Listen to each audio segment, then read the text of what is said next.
एक आदमी की आवाज सुनाई देती है, युग बेटा। जब चित्रा अपनी नजरें दरवाजे की तरफ करती है तो देखती है कि युग को किसी और ने नहीं बल्कि अनुराग ने पुकारा था। दरवाजे पर कोई और नहीं बल्कि अनुराग खड़ा हुआ था। अनुराग काफी थका और घबराया हुआ लग रहा था। उसने अपने साइड में एक बड़ा सा बैग टांगा हुआ था जिसमें उसका सामान रखा था। उसे देखकर ऐसा लग रहा था जैसे वो सीधे स्टेशन से हॉस्पिटल ही आया हो। उसके माथे पर पसीने की बड़ी बड़ी बूंदें थी, कपड़े पसीने से भीग चुके थे। अनुराग हड़बड़ाहट के साथ अपने कदम आगे बढ़ाता है और सीधे जाकर बेड पर लेटे हुए युग से लिपटकर रोने लग जाता है। अनुराग रोते हुए युग से कहता है, ये तुम्हें क्या हो गया युग बेटा? अपनी आंखें खोलो युग बेटा, देखो तुम्हारे पापा तुमसे मिलने आए हैं। क्या तुम अपने पापा के लिए अपनी आंखें नहीं खोलोगे? अपने पापा से नहीं मिलोगे? युग बेहोशी के साथ बेड पर लेटे रहता है। उसके शरीर में जरा सी भी हलचल नहीं होती है। जब चित्रा की नजर अनुराग पर पड़ती है तो वो अनुराग को गुस्से से घूरने लग जाती है, पर उससे कहती कुछ नहीं है, क्योंकि वो ये बात अच्छे से जानती थी कि ये वक्त अनुराग को ताने देने या उससे लड़ने का बिल्कुल नहीं था। वो युग को लेकर वैसे ही परेशान थी। अनुराग से बहस करके और परेशान नहीं होना चाहती थी। अनुराग अपने दोनों हाथ आगे बढ़ाता है और युग को अपने सीने से लगाकर रोने लग जाता है। उसी वक्त चित्रा की नजर अनुराग के हाथ की कलाई पर पड़ती है और वो देखती है कि अनुराग की वो कलाई जिस पर मेहंदी पथार जाने से पहले बस 2 निशान बने हुए थे, अब उस हाथ पर 3 निशान बन चुके थे। अनुराग की कलाई पर एक और निशान आ चुका था, बवंडर वाला निशान। चित्रा उस निशान को देखकर एक पल के लिए सहम सी जाती है। चित्रा उस निशान को देखकर मन ही मन सोचने लग जाती है, ये क्या, अनुराग के हाथ पर तो एक और निशान आ गया। इसका मतलब वो भक्षानर बनने के और करीब जा चुका है। उसके अंदर भक्षानर के गुण जागृत हो रहे हैं। चित्रा उसी वक्त अनुराग को युग से दूर करते हुए कहती है, दूर हटो मेरे बेटे से। अनुराग हैरानी के साथ चित्रा से कहता है, दूर हटूं पर क्यों चित्रा? चित्रा के मन में तो आता है कि वो उसी वक्त अनुराग से कह दे कि वो एक भक्षानर है और वो नहीं चाहती कि उसका बेटा भी उसी की तरह बन जाए, इसलिए वो युग से अनुराग को दूर करना चाहती है। पर जैसे तैसे अपने गुस्से पर कंट्रोल करते हुए चित्रा बहाना बनाते हुए अनुराग से कहती है, क्योंकि तुम्हें कोई हक नहीं है मेरे बेटे युग को छूने का। अनुराग अपनी दोनों भवें ऊपर करते हुए हैरानी के साथ चित्रा से कहता है, कैसे हक नहीं है? मैं बाप हूँ उसका चित्रा। चित्रा तुरंत अनुराग से पलट कर कहती है, क्या कहा? बाप हो? ऐसा किया क्या है तुमने आज तक उसके लिए जो उसे अपना बेटा बोल रहे हो? बाप होते तो अपना फर्ज निभाते, उसे छोड़कर नहीं जाते। आज मेरे बेटे युग की जो भी हालत है उसके जिम्मेदार तुम हो। अनुराग हैरानी के साथ कहता है, क्या कहा? मैं हूँ जिम्मेदार? चित्रा हाँ में अपना सिर हिलाते हुए कहती है, हाँ तुम हो जिम्मेदार अनुराग। न तुम कहानी लिखने के लिए गांव जाते न ये सब होता। अनुराग गुस्से से अपनी मुट्ठी भींचते हुए अपने आप पर काबू करते हुए चित्रा से कहता है, तुम न रहने ही दो चित्रा। पता नहीं क्या प्रॉब्लम है तुम्हें मेरी कहानियों से, जब देखो रह रहकर उन्हें बीच में ले आती हो। मुझे ना तुमसे कोई बहस नहीं करनी है, मुझे मेरे बेटे से मिलने दो चुपचाप। युग की हालत देखकर चित्रा भी उससे कुछ नहीं कहती है। जब चित्रा पलटकर कुछ नहीं कहती है तो अनुराग उसी वक्त अपने कंधे पर से बैग नीचे उतारता है और उसके अंदर से कुछ निकालने लग जाता है। चित्रा घूरते हुए अनुराग को ही देखती रहती है। उसके जरा भी समझ नहीं आ रहा था कि अनुराग अपने बैग में से क्या निकाल रहा था।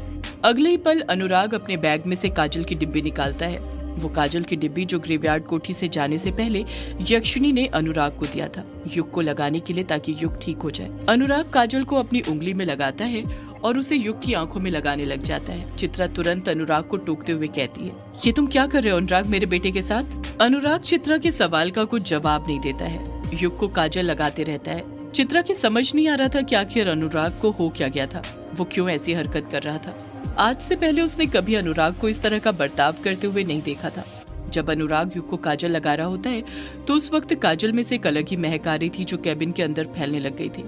जब चित्रा के नथुनों तक वो महक पहुंचती है तो चित्रा को वो महक जानी पहचानी लगती है। चित्रा उस महक को सूंघते हुए मन ही मन सोचने लग जाती है, ये तो वही महक है जो डायनो के काजल में से आती है। चित्रा अपनी ही बात से पूरी तरह सहमत होते हुए कहती है, हाँ ये वही महक है, डायनो के काजल की। माँ के काजल से भी तो यही महक आया करती थी।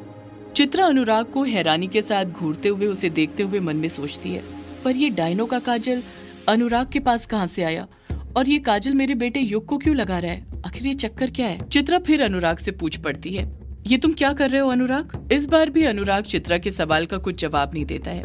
वो युग की दूसरी आंखों में काजल लगाते रहता है। जैसे ही अनुराग युग के दोनों आंखों में काजल लगा देता है, चित्रा हड़बड़ाहट के साथ भारी लहजे में फिर अनुराग से पूछ पड़ती है, ये तुम क्या कर रहे हो अनुराग? कुछ बताओगे कि नहीं? अनुराग जान गया था कि चित्रा के सवाल का जवाब देना बहुत जरूरी है, क्योंकि उसकी इस हरकत से चित्रा आग बबूला हो रही थी। अनुराग उसी वक्त बड़े ही नॉर्मल वे में चित्रा के सवाल का जवाब देते हुए कहता है, दिख नहीं रहा है क्या? नजर का टीका लगा रहा हूँ मैं अपने बेटे को, ताकि उसे किसी की बुरी नजर ना लगे। चित्रा अनुराग को गुस्से से घूरते हुए कहती है, नजर का टीका आंखों में लगाया जाता है क्या? अनुराग खामोशी खड़ा रहता है। उसके समझ नहीं आ रहा था कि वो क्या जवाब दे, पर कहीं ना कहीं वो खुद समझने लग गया था कि वो अपनी बात में फंस चुका है। चित्रा अनुराग पर दबाव बनाते हुए फिर उससे पूछ पड़ती है, बोलो क्या किया है तुमने मेरे बेटे के साथ? क्यों लगाया है उसकी आंखों में काजल? अनुराग बुरी तरह घबरा जाता है, उसका बदन पसीने से भीगने लग जाता है। अनुराग सोच ही रहा था कि वो चित्रा के सवाल का क्या जवाब दे। उसी वक्त युग की नम लहजे के साथ आवाज सुनाई देती है, मम्मा, पापा।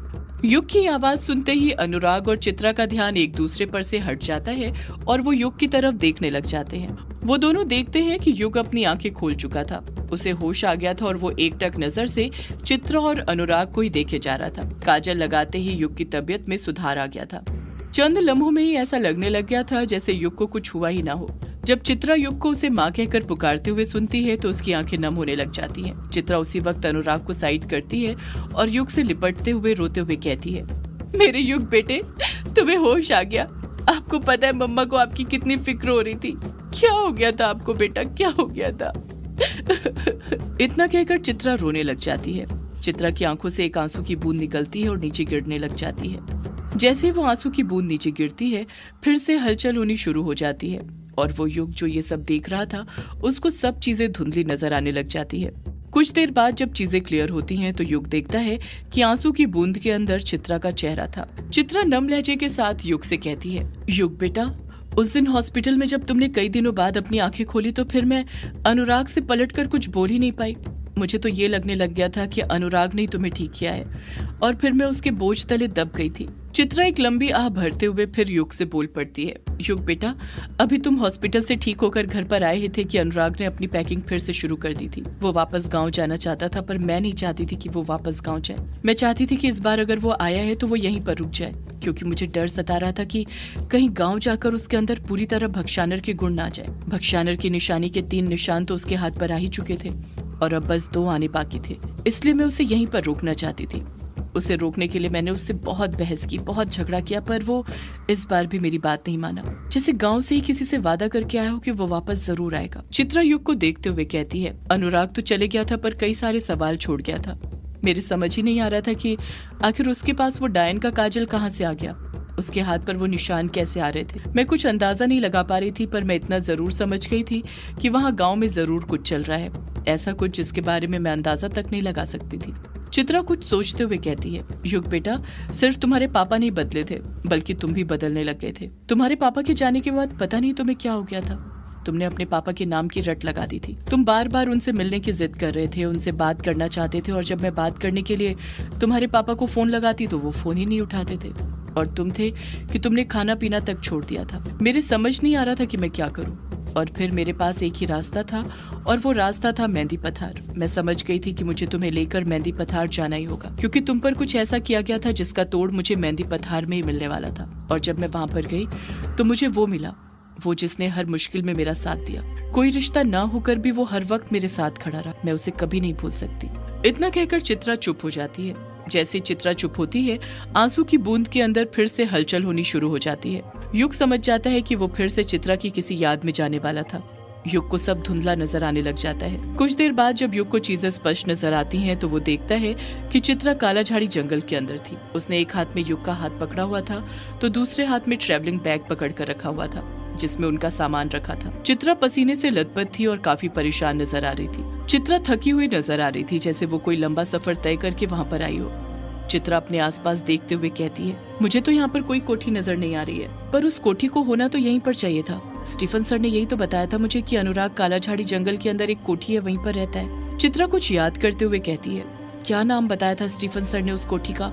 हाँ याद आया, ग्रेवयार्ड कोठी, यही नाम बताया था सर ने मुझे। पर मैं उस कोठी को इस जंगल में ढूंढूं कहाँ पर?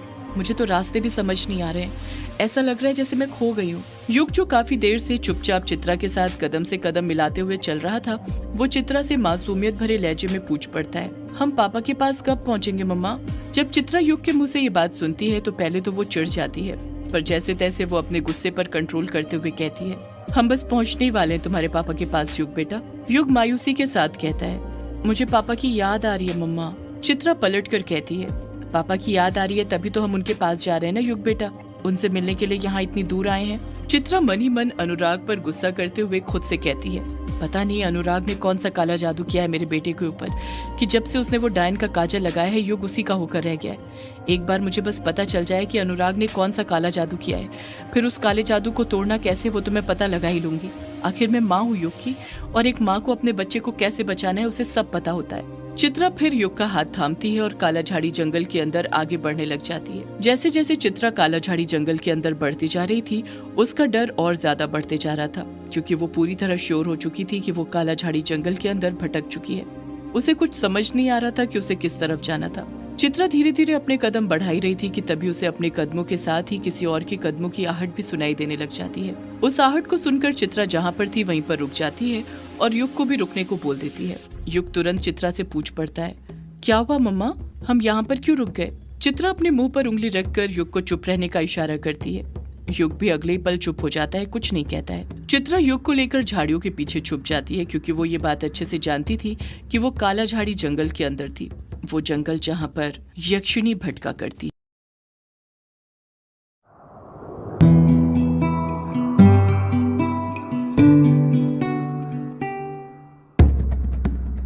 चित्रा युग को लेकर झाड़ियों के पीछे छुप जाती है, क्योंकि वो ये बात अच्छे से जानती थी कि वो काला झाड़ी जंगल के अंदर थी, वो जंगल जहाँ पर यक्षिणी भटका करती है। चित्रा युग को लेकर झाड़ियों के पीछे छुप तो गई थी, पर उसे वहाँ पर भी डर सता रहा था, क्योंकि वो ये बात अच्छे से जानती थी कि यक्षिणी जिस अभिशाप को भोग रही थी उसे वो अभिशाप डायन वंश से ही मिला था, और चित्रा भी डायन वंश से ही थी। चित्रा को यही डर था कि कहीं इस वजह से यक्षिणी उसे और युग को कुछ कर न दे, इसलिए वो झाड़ियों के पीछे छुप गई थी। चित्रा युग को लेकर झाड़ियों के पीछे छुपी हुई थी कि तभी कदमों की आहट और तेज हो जाती है, जैसे कोई उसी की तरफ बड़ी तेजी के साथ अपने कदम बढ़ा रहा हो। चित्रा अपनी नजरें सामने की ओर ही जमाए रहती है, तभी उसे वहाँ पर दूर से आता हुआ एक आदमी नजर आता है, जिसने अपने सिर के ऊपर सूखी लकड़ियों का एक ढेर बांध कर रखा हुआ था। वो आदमी कोई और नहीं बल्कि प्रशांत था। प्रशांत काफी यंग नजर आ रहा था, उसके चेहरे पर एक अलग ही चमक थी। प्रशांत को देखकर चित्रा समझ जाती है कि उसे और युग को प्रशांत से कोई खतरा नहीं है, बल्कि अगर प्रशांत ने उसे और युग को इस तरह झाड़ियों के पीछे छुपता हुआ देख लिया तो ना जाने वो उन दोनों के बारे में क्या सोचने लग जाएगा। इसी डर से प्रशांत के वहाँ पर पहुँचने से पहले ही चित्रा युग को लेकर झाड़ियों से बाहर निकलती है और सामने आकर खड़ी हो जाती है। जब प्रशांत उनके पास पहुँचता है और चित्रा युग को वहाँ पर देखता है तो वो वहीं पर उनके पास रुक जाता है, अपना एक कदम तक आगे नहीं बढ़ाता है। चित्रा खामोशी खड़ी रहती है, प्रशांत भी उससे कुछ नहीं बोलता है। जब कुछ देर निकलने के बाद चित्रा उससे कुछ नहीं कहती है तो प्रशांत ही चित्रा और युग को ऊपर से लेकर नीचे तक देखते हुए कहता है, आप कौन है? इससे पहले तो आपको यहाँ पर कभी नहीं देखा, आप दूसरे गांव से आई हैं क्या? चित्रा प्रशांत को ही एकटक देखते रहती है, उसके सवाल का कुछ जवाब नहीं देती है।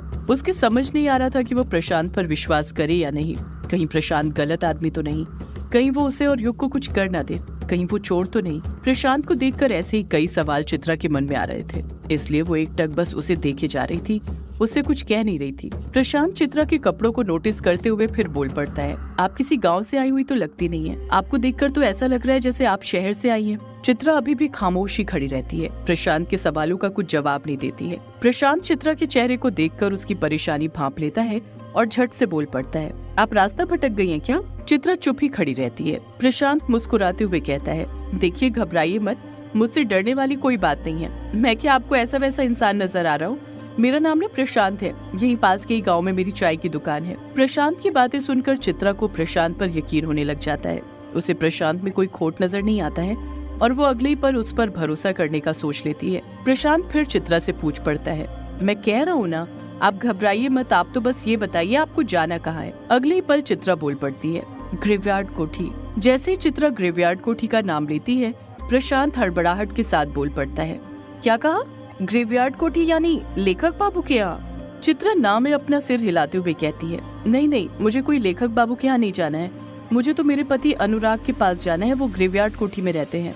प्रशांत मुस्कुराते हुए चित्रा से कहता है, ग्रेवयार्ड कोठी में आप जिसके पास जाना चाहती हैं मैं भी उन्हीं की बात कर रहा हूँ, इकलौते वही वहाँ रहते हैं और वो यहाँ के इकलौते लेखक बाबू, सब उन्हें यही कहते हैं। चित्रा मन में सोचने लग जाती है, अच्छा तो यहाँ पर अनुराग को सब लेखक बाबू के नाम से जानते हैं, बताओ अभी लेखक बना नहीं कि सब उसे पहले ही लेखक बाबू कहने लग गए।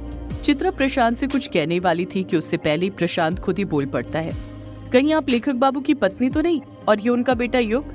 चित्रा हाँ में अपना सिर हिलाते हुए प्रशांत के सवाल का जवाब देने ही वाली थी कि उसी वक्त प्रशांत युग के गालों को छूते हुए कहता है, कैसे हो युग बेटा तुम्हारे पापा बहुत याद करते हैं तुम्हें। अच्छा हुआ तुम आ गए, अब कहानी लिखने में उनका मन लगेगा। वैसे तुम बिल्कुल वैसे ही हो जैसा लेखक बाबू ने मुझे बताया था, गोल मटोल मासूम। प्रशांत फिर चित्रा से कहता है, आप कब आई भाभी जी? लेखक बाबू आपको लेने के लिए स्टेशन नहीं आए क्या? हर बार की तरह इस बार भी चित्रा के कुछ जवाब देने से पहले ही प्रशांत अगबाते हुए खुद ही बोल पड़ता है, लेखक बाबू कैसे आएंगे? उन्हें अपनी कहानियों से तो फुर्सत मिले।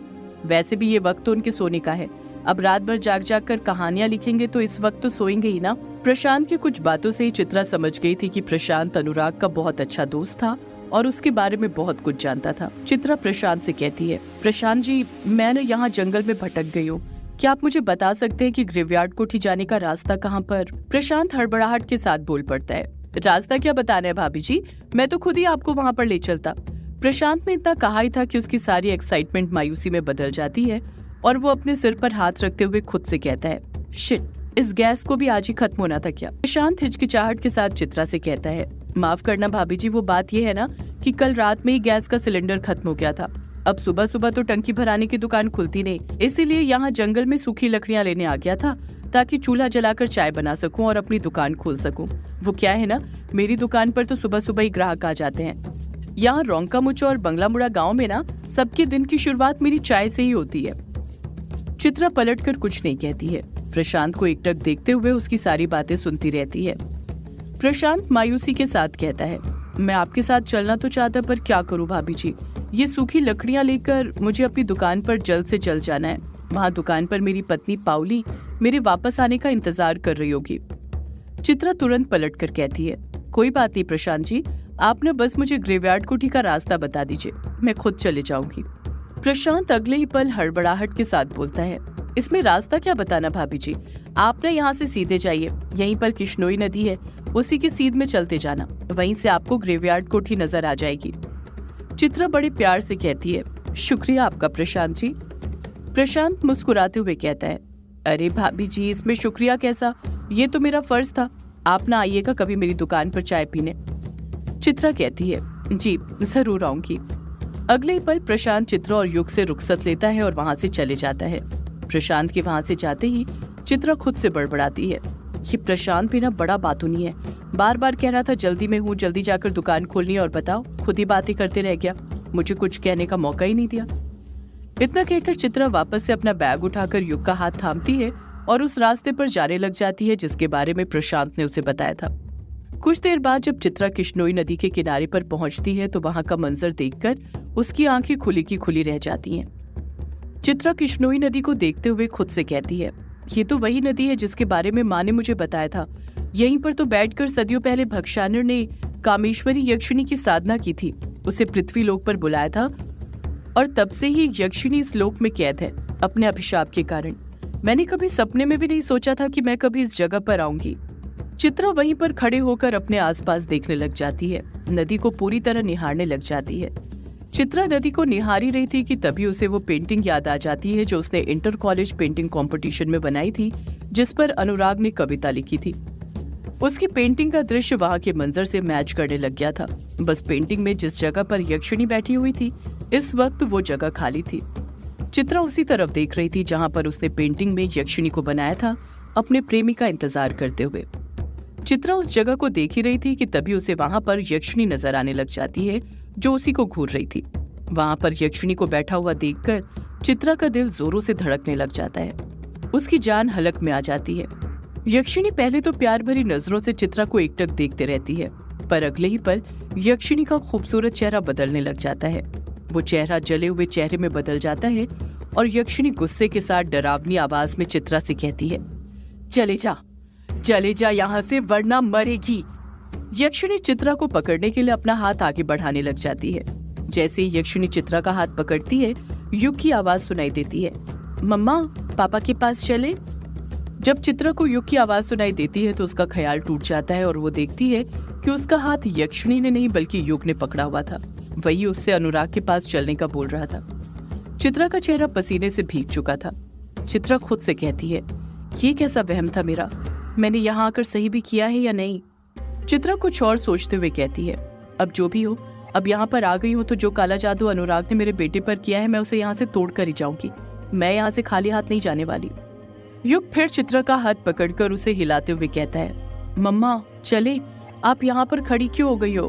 मुझे पापा के पास जाना है, मुझे पापा की याद आ रही है। चित्रा युग से पलट कर कहती है, हाँ हाँ चल रहे हैं युग बेटा, आपसे अब थोड़ी देर भी नहीं रहा जा रहा क्या? अगले पल चित्रा युग का हाथ पकड़कर वापस आगे बढ़ने लग जाती है और कुछ ही देर में वो युग को लेकर ग्रेवयार्ड कोठी के दरवाजे के सामने आकर खड़ी हो जाती है। चित्रा ग्रेवयार्ड कोठी के दरवाजे को ऊपर से लेकर नीचे तक देखती है और मन ही मन सोचती है, ये कोठी तो और भी ज्यादा डरावनी लग रही है। ये अनुराग को भी रहने के लिए यही जगह मिली थी क्या? ये कहीं और रहकर कहानी नहीं लिख सकता था क्या? चित्रा अपना हाथ आगे बढ़ाती है और दरवाजा खटखटाने लग जाती है, पर कोई दरवाजा नहीं खोलता है। चित्रा बार बार दरवाजा खटखटाने लग जाती है पर कोई दरवाजा खोल ही नहीं रहा था। चित्रा गुस्से के साथ कहती है कि अनुराग दरवाजा क्यों नहीं खोल रहा, वो यहाँ पर रहता भी है या नहीं? इतना कहकर चित्रा और जोर से दरवाजा खटखटाने लग जाती है। वो अपनी पूरी जान लगाकर दरवाजा हिलाने लग जाती है। वो दरवाजा हिला ही रही थी कि तभी दूसरी तरफ से दरवाजा खुल जाता है। जब दरवाजा खुलता है तो चित्रा देखती है कि उसके सामने कोई और नहीं बल्कि अनुराग खड़ा हुआ था। अनुराग की हालत काफी खराब थी, बाल दाढ़ी दोनों काफी लंबे हो चुके थे और कपड़े भी अस्त व्यस्त थे, क्योंकि ये वो वक्त था जब यक्षिणी अनुराग को छोड़कर जा चुकी थी और वो पूरी तरह उसके गम में डूबा रहता था। अनुराग की आंखें अभी भी लाल थी, जैसे वो रात भर ना सोया हो। जितना ज्यादा चित्रा अनुराग की हालत देखकर शॉक्ड थी, उतना ही ज्यादा अनुराग भी चित्रा को वहां पर एकदम से देखकर शॉक्ड रह गया था। अनुराग चित्रा को एकटक देखते हुए हैरानी के साथ कहता है, चित्रा तुम यहाँ? चित्रा अनुराग के सवाल का जवाब देते हुए कहती है, हाँ अनुराग मैं। अनुराग खामोश खड़ा रहता है। चित्रा अनुराग के चेहरे के एक्सप्रेशन देखते हुए कहती है, क्या हुआ, तुम मुझे देखकर इतने शॉक्ड क्यों हो गए? अनुराग जवाब देता है, शॉक्ड तो होऊंगा ही ना चित्रा, तुम एकदम से यहाँ कैसे? चित्रा अनुराग की बात को काटते हुए कहती है, सिर्फ मैं नहीं अनुराग, मेरे साथ कोई और भी आया है। इतना कहकर चित्रा राइट साइड में खिसक जाती है। जैसे ही चित्रा राइट साइड में खिसकती है, वहां युग खड़ा दिखता है, जो कि बड़ी प्यार भरी नजरों से अनुराग को देखे जा रहा था। जब अनुराग युग को देखता है तो उसकी आंखें नम हो जाती हैं और वो तुरंत युग को अपने गले लगाकर उसे चूमने लग जाता है। अनुराग युग को चूम ही रहा था कि तभी चित्रा की नजर एक ऐसी चीज पर पड़ती है जिसे देखकर चित्रा के पैरों तले जमीन खिसक जाती है। उसके रोंगटे खड़े हो जाते हैं। चित्रा की आंखें फटी की फटी रह जाती हैं। चित्रा घबराहट के साथ मन में सोचती है, जिसका डर था वही हुआ, कहीं मैंने यहाँ पर आने में देर तो नहीं कर दी।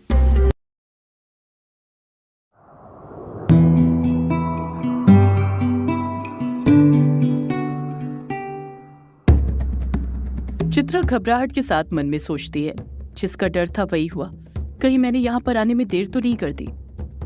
चित्रा की नजर कहीं और नहीं बल्कि अनुराग के हाथ की कलाई पर पड़ी थी, जिस पर 2 निशान और आ चुके थे, एक इन्फिनिटी जीवन मरण चक्र का और दूसरा ट्रायंगल के अंदर आंख का। अब अनुराग के हाथ पर 5 निशान आ चुके थे, वही 5 निशान जो भक्षानर होने की एक निशानी थी। चित्रा एकटक नजर से उन निशानों को देखते रहती है और देखते ही देखते आंसू की बूंद में फिर से हलचल होनी शुरू हो जाती है। युग को फिर चीजें धुंधली नजर आने लग जाती हैं। कुछ देर बाद जब चीजें स्पष्ट होती हैं तो युग को आंसू की बूंद के अंदर चित्रा का चेहरा नजर आने लग जाता है। चित्रा नम लहजे के साथ युग से कहती है, युग बेटा मैं तुम्हें बता नहीं सकती कि जब मैंने अनुराग के हाथ पर वो 5 निशान देखे तो मुझ पर क्या बीत रही थी। उन निशानों को देखकर मेरे मन में तो आया कि मैं उसी वक्त तुमको वहां से लेकर वापस चले जाऊं, ग्रेवयार्ड कोठी के अंदर कदम तक न रखूं, पर मैं अनुराग को वहां पर वैसी हालत में भी नहीं छोड़ सकती थी। उसने भले ही मुझे अपनी तकलीफ ना बताई हो, पर मुझे उसकी आंखों में एक दर्द नजर आ रहा था, वो दर्द जिससे वो रोज रात को तड़पता रहता, चीखते रहता था। अब मुझे सिर्फ तुम्हारे ऊपर किया गया काला जादू नहीं तोड़ना था, बल्कि अनुराग को भी सही करना था। मैंने सोच लिया था कि मैं अनुराग को ऐसे नहीं छोड़ सकती थी, आखिर मैं प्यार करती थी उससे। मैंने उसके साथ जीने मरने का वादा किया था और मैं अपने वादे ऐसे नहीं तोड़ सकती थी। चित्रा एक गहरी सांस अपने सीने के भीतर भरने के बाद कहती है, मैंने पहले दिन से ही अपने मकसद को अंजाम देना शुरू कर दिया था। पहले तो मुझे ये पता लगाना था कि आखिर अनुराग के साथ ऐसा क्या हुआ था जिस वजह से उसके हाथ पर वो निशान आए थे, क्योंकि पहले जब मैं उससे मिली थी तो उसके हाथ पर बस एक निशान था और धीरे धीरे उसका गुस्सा बढ़ने के साथ ही उसके हाथ के वो निशान भी बढ़ते गए और अब तो 5 निशान आ चुके थे। मुझे ये भी पता लगाना था कि क्या पूरे निशान आने के बाद वो भक्षानर बन चुका था या बस अभी निशान आए थे और भक्षानर के गुण जागृत होना बाकी था। यही सब पता लगाने के लिए मैंने ग्रेवयार्ड कोठी में छानबीन शुरू कर दी। और जब मैं ग्रेवयार्ड कोठी में छानबीन कर रही थी तो मैंने देखा कि अनुराग का कमरा सिर्फ किताबों से नहीं भरा था, बल्कि कई सारी खाली शराब की बोतलों से भी भरा था। अनुराग ने सिगरेट पीने के साथ साथ शराब पीना भी शुरू कर दिया था, जो कि आम बात नहीं थी, क्योंकि अनुराग को शराब बिल्कुल पसंद नहीं थी। वो उसे छूता तक नहीं था। इसी बात से मैं समझ गई थी कि शायद अनुराग के अंदर भक्षानर के गुण जागृत होने शुरू हो गए हैं, तभी वो तामसिक चीजों का इतना ज्यादा सेवन कर रहा था। चित्रा पुरानी बातों को याद करते हुए कहती है, ग्रेवयार्ड कोठी में छानबीन करते वक्त ही मुझे एक अलमारी मिली। वो अलमारी जो काली साड़ियों से भरी हुई थी। मेरे समझ ही नहीं आ रहा था कि आखिर उतनी सारी काली साड़ियां किसकी थी और वहां पर कैसे रखी हुई थी। जब मैं किचन में गई तो मैंने देखा वहां पर एक भी खाने पीने का सामान नहीं था, सब डिब्बे खाली पड़े हुए थे। मेरे समझ नहीं आ रहा था कि अनुराग का गुजारा कैसे चल रहा था, वो क्या खा रहा था और क्या पी रहा था। ग्रेवयार्ड कोठी की हालत देखकर मैं समझ गई थी कि ग्रेवयार्ड कोठी के अंदर कुछ बहुत बड़ी गड़बड़ चल रही थी, ऐसा कुछ जिसके बारे में मैं सोच तक नहीं सकती थी। युग एकटक नजर से चित्रा की तरफ ही देख रहा था और उसकी सारी बातें बड़े गौर से सुन रहा था। चित्रा फिर बोल पड़ती है, मैं पहले ही दिन से अनुराग को बड़े गौर से नोटिस कर रही थी। दिन भर उस पर नजर जमाए रखने के बाद उसे देखकर लग ही नहीं रहा था जैसे उसमें कोई बदलाव आया हो। वो तो मुझे नॉर्मल नजर आ रहा था। एक पल के लिए मेरे मन में ये भी ख्याल आया कि शायद वो मेरे सामने अच्छा बनने का नाटक कर रहा है, सच्चाई शायद कुछ और ही है। उसी सच्चाई का पता लगाने के लिए मुझे ये पता लगाना था कि आखिर जब से अनुराग यहाँ पर आया था उसके साथ क्या हुआ था, उसने यहाँ पर आने के बाद क्या क्या किया था। और पहले ही दिन मैं समझ गई थी कि ये सब जानकारी मुझे कहीं और से नहीं बल्कि प्रशांत के पास से मिलेगी, क्योंकि वो बहुत बातूनी था और अक्सर बातूनी लोगों को सब कुछ पता होता है। मुझे बहाना चाहिए था घर से बाहर निकलने का, और वो बहाना भी मुझे मिल गया था। घर पर राशन बिल्कुल नहीं था, खाना बनाने के लिए जरा सा भी सामान नहीं था। उसी का बहाना बनाकर मैं घर से बाहर निकल गई प्रशांत से मिलने के लिए, ताकि सब कुछ जान सकूं। और जब मैं प्रशांत के पास पहुंची तो मुझे अनुराग की वो बातें पता चली जो शायद कभी पता नहीं चलती। इतना कहकर चित्रा चुप हो जाती है। जैसे ही चित्रा चुप होती है, आंसू की बूंद में फिर से हलचल होनी शुरू हो जाती है।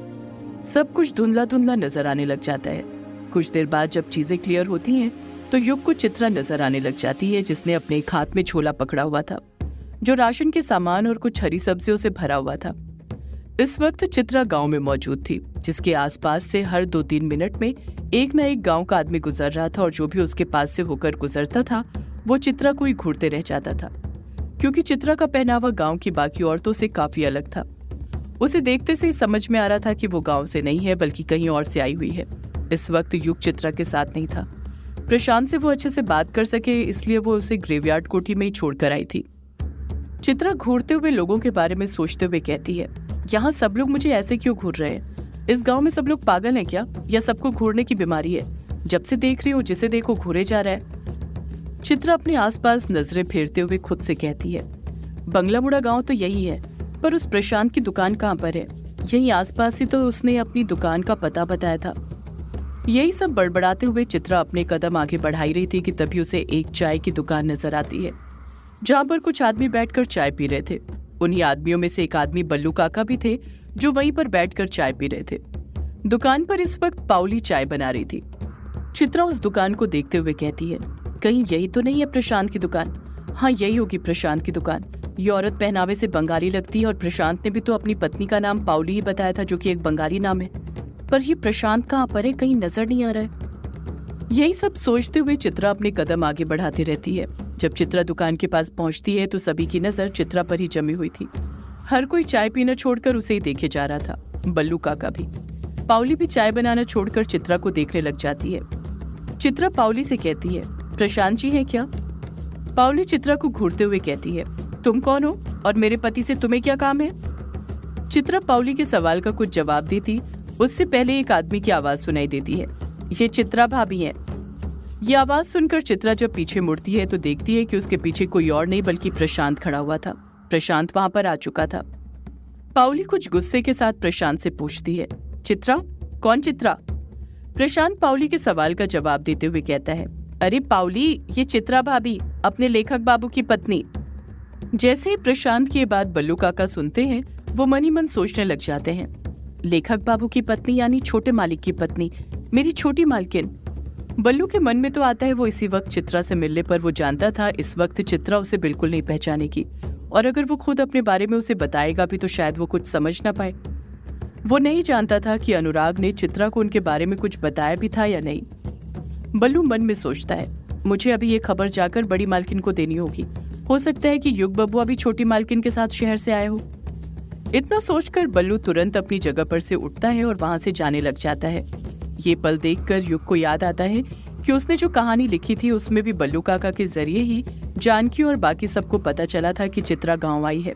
पर बल्लू काका को ये बात कैसे पता चली थी, ये बात उस कहानी में नहीं लिखी हुई थी। प्रशांत चित्रा से कहता है, अरे भाभी जी आप खड़ी क्यों हैं, बैठिए ना। इतना कहकर प्रशांत तुरंत एक कुर्सी अपनी तरफ खींचता है, अपने कंधे पर रखे गमछे से उस कुर्सी को साफ करता है और चित्रा को बैठने का इशारा करता है। चित्रा भी उस कुर्सी पर बैठ जाती है। प्रशांत मुस्कुराते हुए चित्रा से कहता है, और बताइए भाभी जी कैसी हैं आप। चित्रा कुछ कहती है उससे पहले ही प्रशांत बोल पड़ता है, मैं भी ना बताओ आते ही सवाल पूछने लग गया। आप ना अभी रुकिए, मैं अभी आपके लिए एकदम ताजी चाय बनाकर लाता हूँ। चित्रा प्रशांत को रोकते हुए कहती है, अरे नहीं प्रशांत जी इसकी कोई जरूरत नहीं है। प्रशांत अपनी बात मनवाते हुए कहता है, अरे कैसे जरूरत नहीं है, आप पहली बार मेरी दुकान पर आई हैं, चाय तो आपको पीनी ही पड़ेगी, वो भी मेरे हाथों की। इतना कहकर प्रशांत तुरंत चाय बनाने लग जाता है। प्रशांत को चित्रा की इतनी खातिरदारी करते देख पाउली मन ही मन चिढ़ने लग जाती है, पर कहती कुछ नहीं है। थोड़ी देर बाद चाय पीने के साथ ही प्रशांत और चित्रा में बातें होनी शुरू हो जाती हैं।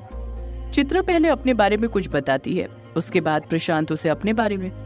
इसी तरह दोनों में दोस्ती हो जाती है। दोनों ही हंसते मुस्कुराते हुए एक दूसरे से बातें करने लग जाते हैं। जैसे ही चित्रा को लगने लग जाता है कि प्रशांत अब उससे काफी अच्छे से मिलजुल चुका है, वो अपने मकसद को अंजाम देने का सोचने लग जाती है।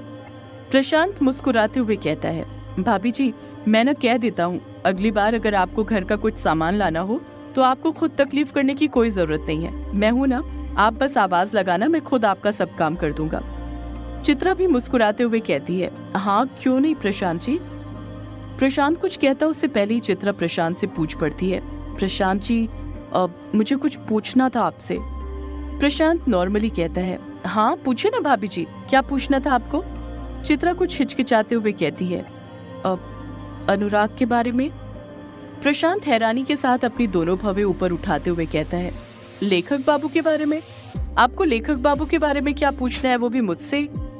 चित्रा बात को छेड़ने के लिए जानबूझकर सब कुछ जानते हुए भी अनजान बनते हुए कहती है, यही कि अनुराग किस पर अपनी किताब लिख रहा है। प्रशांत हैरानी के साथ कहता है, आपको नहीं पता क्या? चित्रा नाटक करते हुए कहती है, नहीं पता तभी तो आपसे पूछ रही हूँ प्रशांत जी। ये जो अनुराग है ना, बड़ा वो है, मुझे बताता ही नहीं कि किस पर कहानी लिख रहा है। कह रहा है सरप्राइज है, पर मुझसे रहा नहीं जा रहा, इसलिए सोचा आपसे पूछ लो। प्रशांत कहता है, अगर लेखक बाबू आपको सरप्राइज देना चाहते हैं तो फिर इस बात को सीक्रेट ही रहने दीजिए, मैं कैसे उनका सरप्राइज तोड़ दूं। चित्रा कहती है, अभी आपने मुझे अपना दोस्त बनाया है ना, तो आप अपनी दोस्त की मदद नहीं करेंगे क्या? नहीं बताएंगे उसे कुछ देर प्रशांत खामोशी रहता है, पर फिर अगले ही पल बोल पड़ता है, अब आपसे दोस्ती करी है तो निभानी तो पड़ेगी ही ना। चलिए मैं ना आपको बता ही देता हूँ, लेखक बाबू ना यक्षिणी पर कहानी लिख रहे हैं। वो यक्षिणी जिसका यहाँ पर खौफ है, जिसका नाम सुनते ही यहाँ के लोगों की पैंट गीली हो जाती है, बताओ, और लेखक बाबू उसी पर कहानी लिख रहे हैं। चित्रा चुप ही रहती है। प्रशांत कुछ हिचकिचाहट के साथ कहता है, मैंने ना लेखक बाबू को बहुत मना किया कि वो यक्षिणी पर कहानी ना लिखे, पर वो माने ही नहीं। चित्रा पलट कर कहती है, मना किया पर क्यों? प्रशांत तुरंत पलट कर कहता है, मना नहीं करूंगा तो क्या करूंगा भाभी जी, बताओ, जो औरत मर्दों का शिकार करती है उस पर भी कोई कहानी लिखता है क्या? अगर उस यक्षिणी ने लेखक बाबू को ही शिकार बना लिया तो? चित्रा जानबूझकर नाटक करते हुए हंसते हुए कहती है, ये आप क्या बोल रहे हैं प्रशांत जी, यक्षिणी कैसे अनुराग का शिकार कर सकती है? वो तो बस एक कहानी है, वो थोड़ी सच में होती है। प्रशांत गंभीर लहजे में कहता है, नहीं भाभी जी, यक्षिणी कोई कहानी नहीं है, यक्षिणी सच में होती है। अगर आपको यकीन ना हो तो आप अपने जेठ जी से पूछ लेना, उन्होंने तो खुद यक्षिणी को देखा था ग्रेवयार्ड कोठी में। जैसे ही प्रशांत ये बात बोलता है, चित्रा हैरानी के साथ प्रशांत से पूछ पड़ती है, क्या कहा? मेरे जेठ जी? कौन जेठ जी? प्रशांत चित्रा के सवाल का जवाब देते हुए कहता है, लेखक बाबू के बड़े भाई दिलीप जी। चित्रा भाभी, आपको उनके बारे में नहीं पता क्या? चित्रा मन में सोचने लग जाती है, अनुराग का कोई बड़ा भाई भी है। ये बात मुझे कभी अनुराग ने बताई क्यों नहीं? और क्या क्या छुपाया है अनुराग ने मुझसे? सदियों से है पुरानी ये है यक्षिणी की कहानी।